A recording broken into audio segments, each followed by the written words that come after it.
There we go.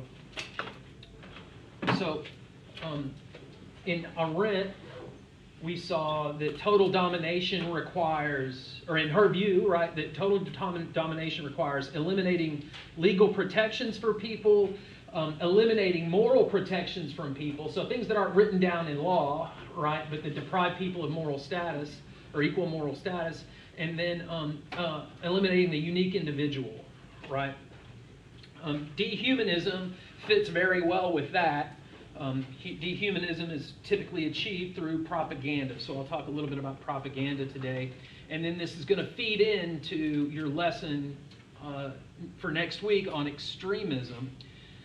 There you're going to look at Cassam. Cassam is someone we've encountered already this semester with epistemic vices and conspiracy theories. And guess what? His view of epistemic vices and conspiracy theories has a role to play in his view of extremism as well. So that's kind of why I picked it. It's because it kind of, you can see how his views of different things kind of fit into a broader perspective, right? So that's the one you're going to be looking at. And by the way, you don't need to worry about the Q&A session at the end of that video. Just watch the where he's given his lecture. They give a little bit of a lengthy introduction as well. You can probably skip over that as well. Just get to his lecture. And so he's going to talk about extremism in a slightly different way, although it will be similar to this account in several respects. And so, keeping in mind our lesson for today and what you've read, extremism refers to the belief that an in-group success can never be separated from the need for hostile action against the out-group. The hostile action must be a part of the in-group's definition of success. Hostile acts can range from verbal attacks and diminishment to discriminatory behavior, violence, and even genocide. This is obviously a very wide spectrum of activity.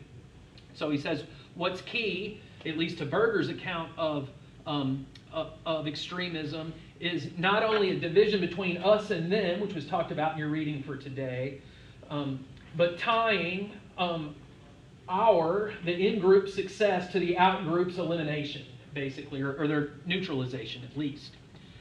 So he says that this can occur either in state or non-state actors.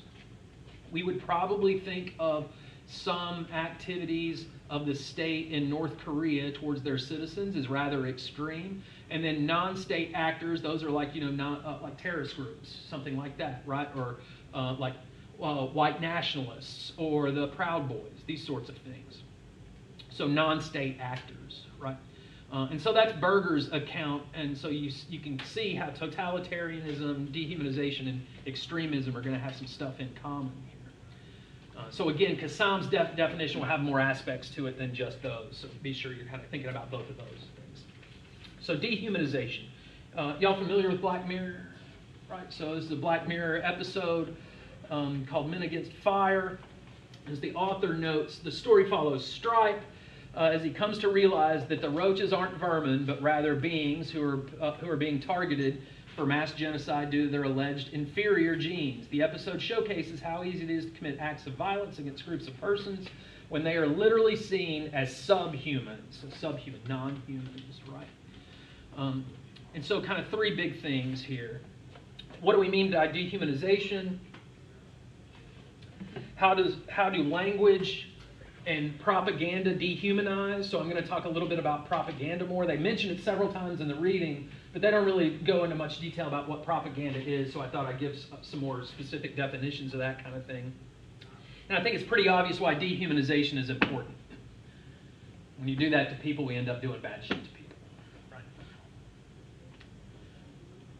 So to tie this in with some stuff we've already covered, and now this is from the thinking from the standpoint of normative and prescriptive moral theory. Each of the theories that we covered had some view of moral personhood, right? And as we learned there, it's not just about being a member of a human species. So we're not really talking about human in terms of membership in a biological species. We're talking about it in terms of moral personhood. So that might include non-human animals, right? So each of the theories that we looked at had a different way of thinking about what moral consideration was, or what counts as moral personhood. So again, what we mean there is any being deserving of full moral consideration and status. Sometimes you'll see people talking about as being full members of the moral community, right? And so what I mean by equal moral status is that I don't mean that everybody's actions are all equally good or right. What I mean is, in virtue of the kind of being that they are, they have moral status, right? So that they matter in some respect. And so we saw with utilitarianism, the criteria was just sentience. Any being that had the capacity to experience pleasure and pain, whether it's human pain or non-human pain, is a full member of the moral community. So you get arguments for vegetarian and veganism off the ground really easy with utilitarianism. In Kantianism and in Aristotle, it was both rational personhood. That's what it has intrinsic value, right? In divine command theory, it's because we're all God's creatures, right? In Locke, that we just covered, it was because we're all rational beings as well, right? So that standard of rationality has always played a big role in lots of theories. Nevertheless, when we look at people's actual moral beliefs and practices, so not thinking about it in terms of what our normative theory is, but looking around the world and seeing how people behave, we see that there are lots and lots of normative claims about hierarchy involved, right? We even encountered this with care ethics when certain character traits were attributed to one gender or sex and others to the other gender or sex, and some were devalued or favorably valued, right? So we see this kind of thing pop up all the time. So James Rachels points out that there are a whole host of moral views, notice he doesn't call them theories there, that have this in common. They all involve dividing people into groups according to race and assigning a greater importance to the interests of some groups that count more than the interest of other groups. So anti-Semitism works the same way, so can nationalism. And then he asked in this article, can such views be defended? And he comes down on the side of no. He says we should reject those sorts of theories because of arbitrariness and because they violate this basic principle, which is pretty well supported by any theory that's going to have these sorts of considerations involved in it about equal moral status, right? So the principle is this. Treat equals equally unless there's some factual difference between them that justifies differential treatment.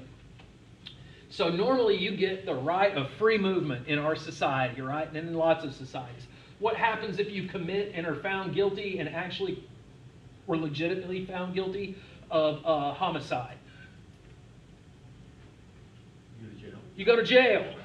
There is a factual difference between your behavior that justifies the difference in treatment. Everybody that earns a certain grade in class gets the same grade unless we find out that you cheated, and then you get treated differently because of the difference in behavior there, right? So it always matters equal in what respect and in what way, right? But that's a basic moral principle that seems to be violated from any kind of, moral practice or common sense view or, unreflective view that involves this hierarchy between things, right? And so in the article they say that, and correctly, I think they say that the way that dehumanism works is through propaganda and language use, the manipulation of those things. So one way of thinking about what dehumanism involves, right, is propaganda eliminating through manipulation senses of beliefs about moral equality, right, in that regard. So they're dehumanizing them, literally taking the moral personhood away from them. And so propaganda, a little bit about that. They mention it through the article, but they don't really give you much of a detailed definition there. Lots of things that we could ask about propaganda philosophically. First, the conceptual question, how should we conceive of it? Second, is propaganda the same as a lie? Is propaganda always bad? Right? We could ask all those sorts of questions about it. And obviously, many of the things that we covered earlier in the semester as informal fallacies that philosophers take pains to avoid in their own arguments are employed intentionally to manipulate in propaganda, right? So a couple different definitions here. I'm going to work more with one than the first two.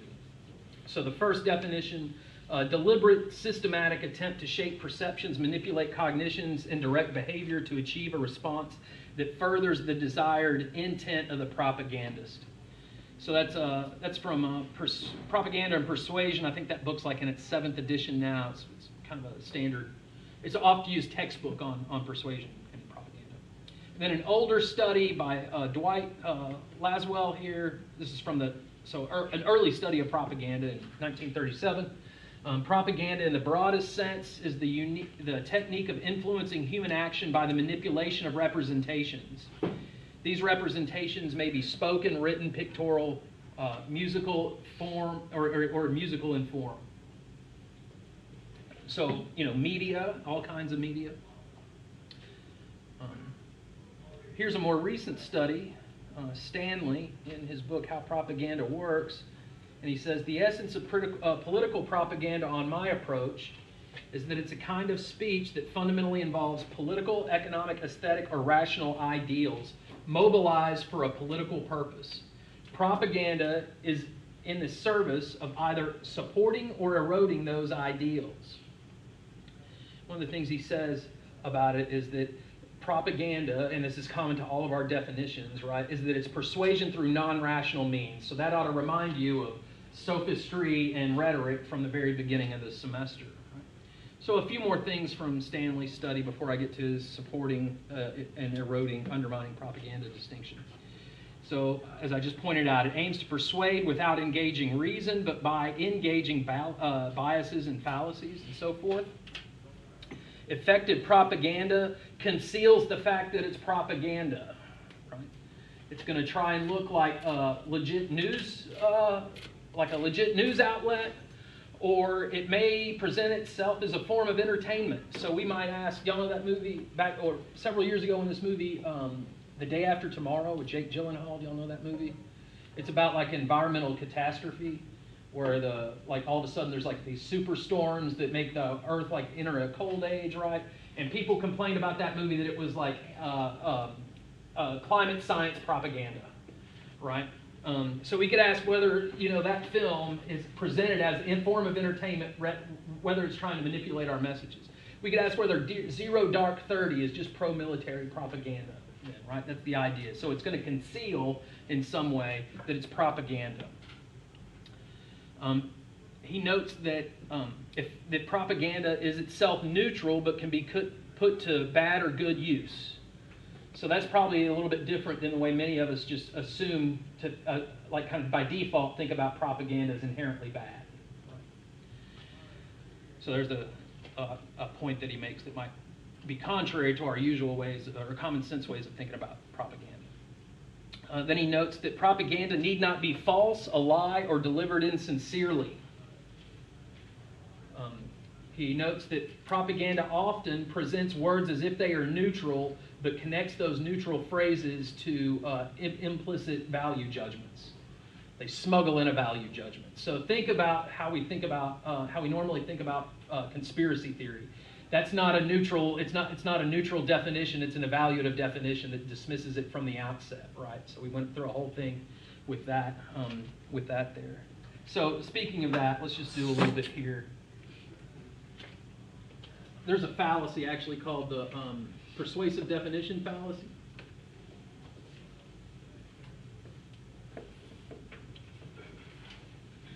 It's also called the definist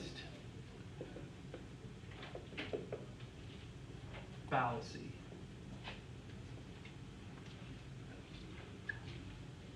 Any of y'all know this? What are three basic types of definitions? Anybody know? Anybody ever heard this before?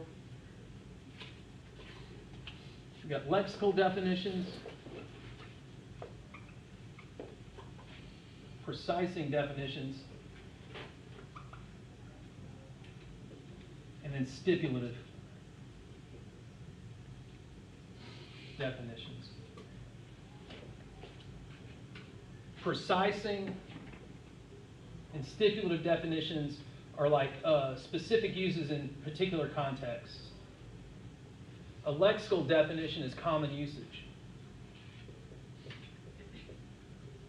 Lexical definition, dictionary definition.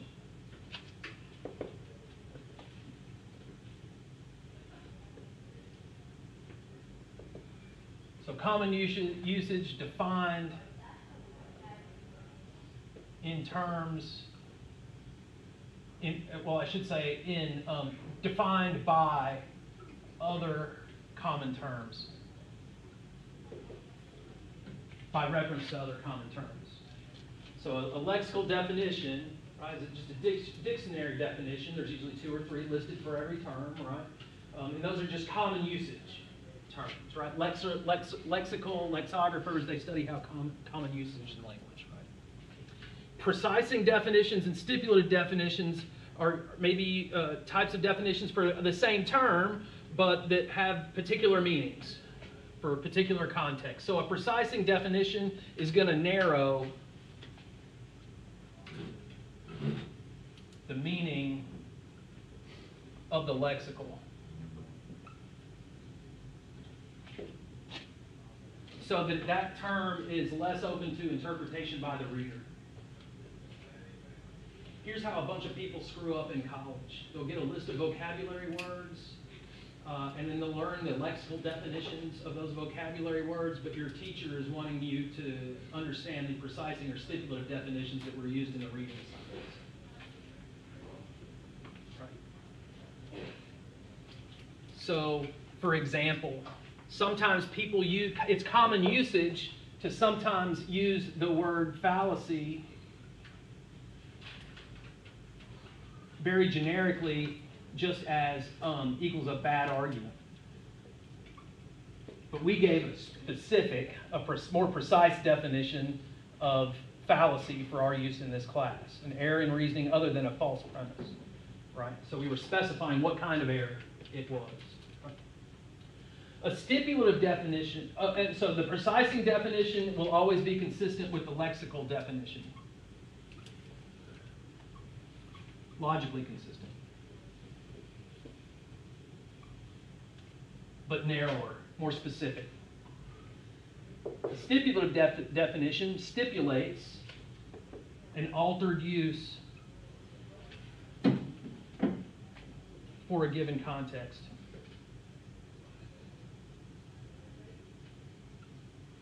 Often like a special use of the term in the context of an argument or a theory or something like that.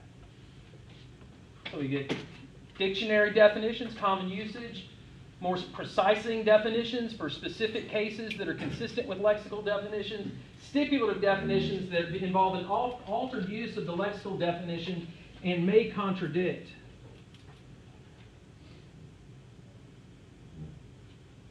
The lexical definition.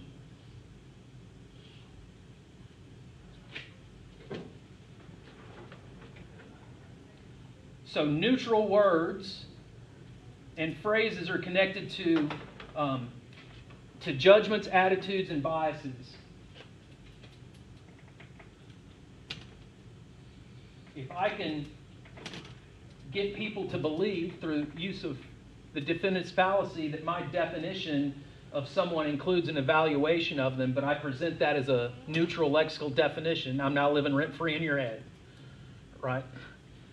So the defendant's fallacy occurs when a definition, it's a type of it's a type of stipulative definition that presents itself as if it was common usage, but really is formulated in a way to support a particular argument, right? So then if I use that definition in a premise in an argument, now it's going to be a bad argument, right? Make some sense? Right? So he notices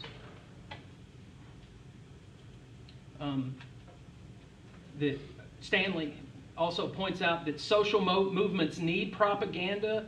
And here's the other thing that may be a little shocking to some people, is that both authoritarian and free societies and governments use propaganda. And then he distinguishes, this is kind of one of his big things that he kind of adds to the discussion, I think, is that the propaganda is either supporting or eroding of certain ideals. Propaganda will appeal to moral sentiments and moral ideals.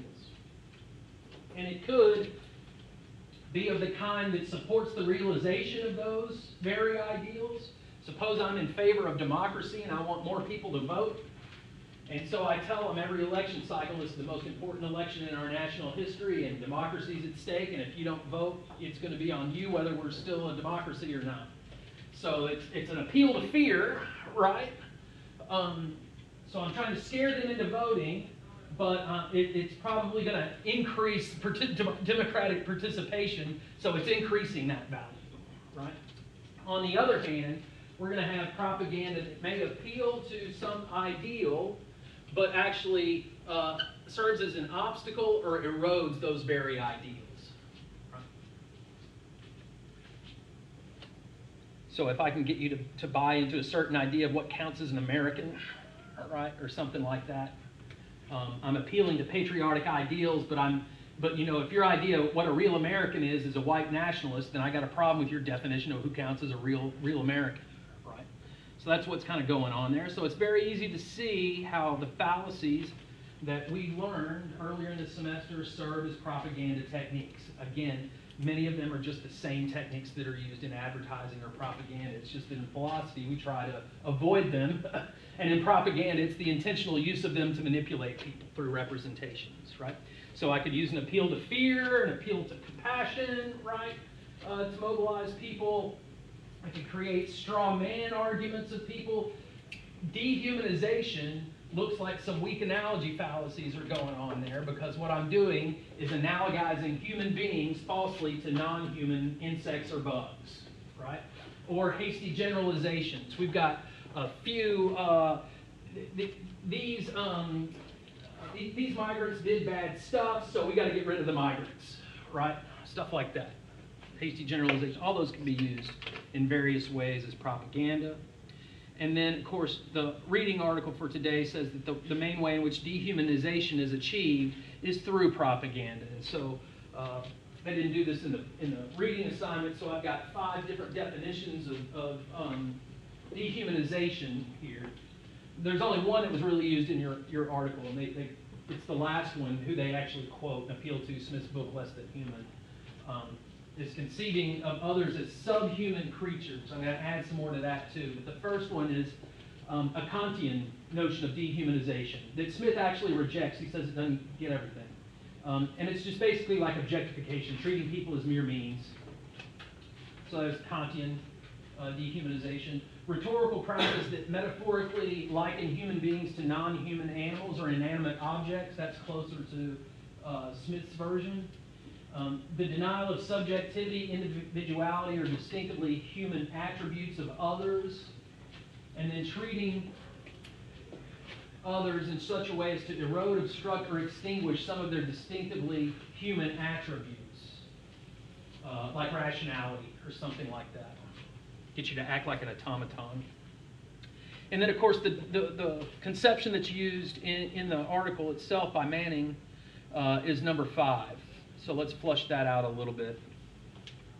I put an excerpt from Smith on Moodle for you. It's actually a link to an excerpt of his book, Less Than Human.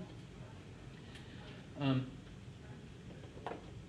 you can find a lot of his lectures on YouTube as well. He's written a couple of books recently. There's actually 3 of them. One of them's Less Than Human that they mentioned in the reading. He wrote a shorter one that's more like a shorter primer on it, really, called The Inhuman, I think is the name of that one. And his most recent book is like Making Moral Monsters. So he's developed a theory of dehumanization throughout those works. And so here's what he says in Less Than Human. So remember, we talked about moral theory and moral personhood earlier, and then what he's going to talk about here is just our ordinary moral practices and beliefs, so our actual moral psychology, not our moral theory. So he says, but even a cursory examination of all sorts of moral distinctions that come naturally to us shows us that the idea that a normative hierarchy is still very much alive in our moral psychology. So the way in which people actually behave is what he's getting at here. All of us, it seems, attribute different degrees of intrinsic value to different kinds of things. We regard our own kind as having the greatest value and think of animals as having a greater value than plants. We esteem higher animals like primates more than lower animals like invertebrates. I killed a bug with impunity this morning. I did not think twice about it because it's a bug, right? That's exactly what he's saying. Which roll off the tongue so easily, are hierarchical and ultimately normative notions that are inconsistent with a scientific conception of the biosphere. They're also logically inconsistent with the theory, all those theories that justify the equal treatment principle, right? But he's, again, talking about how people actually behave. And so he says, we rank them lower than the human rank, creatures to which we attribute a lower degree of intrinsic value than we attribute to our own kind, and towards which we feel a lesser degree, if any, of moral obligation.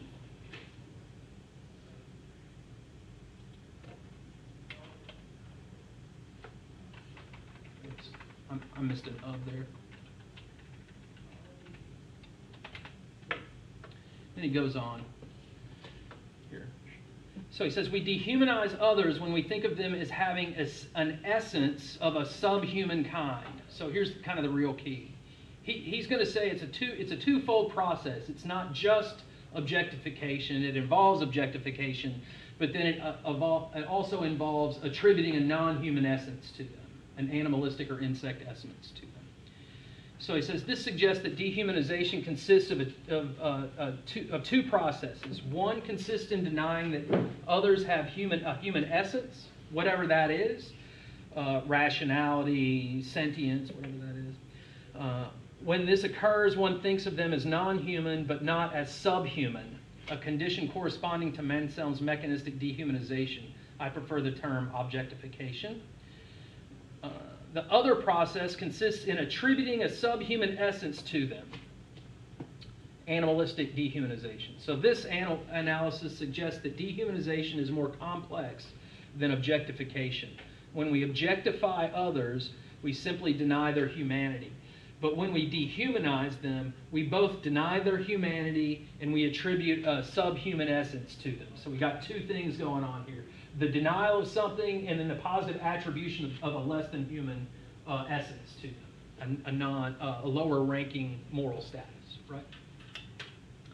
And so from the reading, this is likely why the locals, hating the ostracized group, were largely unable to kill them. They still saw them as human beings. Instead, Berger wanted to emphasize that the villagers didn't need the mask device, the implant in their heads that makes them see them as monsters, a device to see them as roaches, because they wanted them to mirror the audience. People don't need the mass implant, to demonize and hate people. Yet the mass implant allows the military to, quote, do its job by making it so that the soldiers literally perceive human beings as monsters instead. It is this perception of persons as subhumans that makes it so easy to massacre them. So there's why it's important. And then he goes, she goes on. Dehumanization, indeed, one of the first steps towards ostracizing individuals in marginalized groups is to find a means of othering them, to create a sharp division between us and them. The use of dehumanizing language and propaganda is a long-standing method to create this divide. Human beings are likened to distasteful animals like insects or rodents. And so she points out that there are several elements going on here. The division between us and them, it's not merely the use of objectionable language to describe them. It goes further than that. It reinforces trust amongst us and distrust of them. It prioritizes, morally speaking, us over them, and it subordinates or deadens or even eliminates our ability to empathize and have compassion for them, for the other. And so in Nazi Germany propaganda, for example, you saw that kind of thing at work. Here's a movie called The Eternal Jew that was a propaganda film in Nazi Germany. You can see how they've caricatured the Jewish person here to look less than human and more like a monster, right, in the cover of it. So thinking sets the agenda for action, and thinking of humans as less than human paves the way for atrocity. The Nazis were explicit about this in their status of their victims. They were Untermenschen, undermen. That's what they described them, subhumans. And as such were excluded from the system of moral rights and obligations that bind humankind together. It's wrong to kill a person, but permissible to exterminate a rat. So to the Nazis, all the Jews, gypsies, and others were rats, dangerous, disease-carrying rats. So again, we see this division between us and them playing a role in dehumanization, and then we're going to see, as I already pointed out, that same kind of division pop up with extremism here. So we've seen that play a role in the origins of totalitarianism, or not so much the origins of totalitarianism, but what totalitarianism in power does when it tries to eliminate the internal threats and the external undesirables. We get a straight treatment of that here with Black Mirror, and then that's going to pop up again with the extremist lesson. All right, questions about dehumanization? Anybody got anything? Right, so kind of two key things, right? Objectification plus attributing a lower ranking essence to them, a subhuman essence to them. Right. Questions about Smith on dehumanization? Everybody's good? Got to think about what we're doing to that turkey now. What was the second process? Objectification, attributing a subhuman essence to it. So it's not only that you're not like me, you're also a rat. Right. Yeah.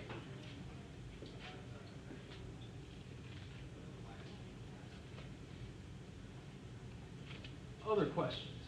Again, two key things there. And then the other, main thing that, well, these notes are on Moodle for you too. The other kind of big thing to worry about in terms of propaganda is that the supporting or eroding types of propaganda.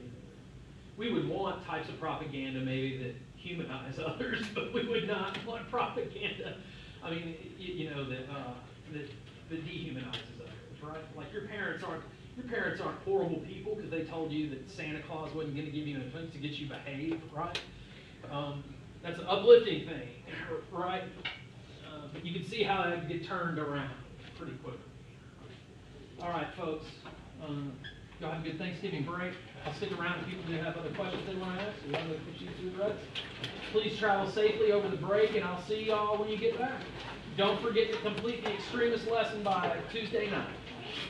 And again, that'll be open here in a little while, so you can get on it pretty soon. Take care.